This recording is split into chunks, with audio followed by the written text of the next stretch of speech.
নমস্কার, আমাদের আজকের ভিডিওতে আপনাদের সকলকে স্বাগত জানাই। আজ আপনাদেরকে জানাবো হরিওম তারাবিনয় গুরু মহারাজের দেওয়া ব্যবসায় উন্নতি লাভের সহজ সরল উপায়। এই উপায়টি যে কোনো শুক্লপক্ষের শুক্রবার অথবা পূর্ণিমা তিথিতে করতে হবে। এই উপায়টি করতে কি কি সামগ্রী লাগবে তা জেনে নিন।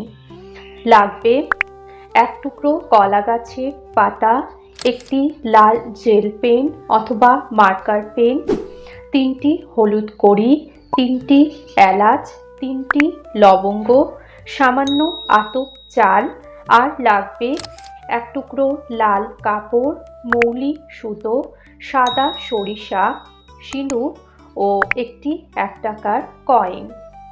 উল্লিখিত সময়ে ঠাকুরের কাছে অথবা যে কোনো পবিত্র স্থানে ধূপ দীপ জ্বালিয়ে বসুন।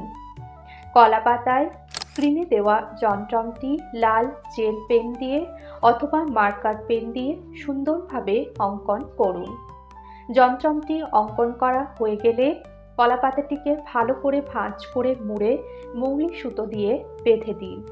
এবার মৌলি সুতো দিয়ে বাঁধা কলা পাতাটি লাল কাপড়ের ওপরে রাখুন এবং তার ওপরে দিয়ে দিন 3টি হলুদ কড়ি, 3টি এলাচ, 3টি লবঙ্গ, সামান্য আতপ চাল, সাদা সরিষা ও একটি 1 টাকার কয়েন।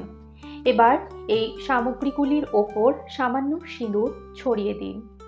এবার এই সামগ্রী সহ লাল কাপড়টিকে ভালো করে মুড়ে ঈশান কোণে অথবা যেখানে ঠাকুর আছে সেখানে রেখে দিন। তাহলে দেখবেন ঈশ্বরের কৃপাতে আপনার ব্যবসায় উন্নতি লাভ হবে। এই ভিডিওটি দেখার জন্য আপনাদেরকে অসংখ্য ধন্যবাদ। আর কী ধরনের ভিডিও আপনারা দেখতে চাইছেন তা অবশ্যই আমাদের কমেন্ট করে জানাবেন।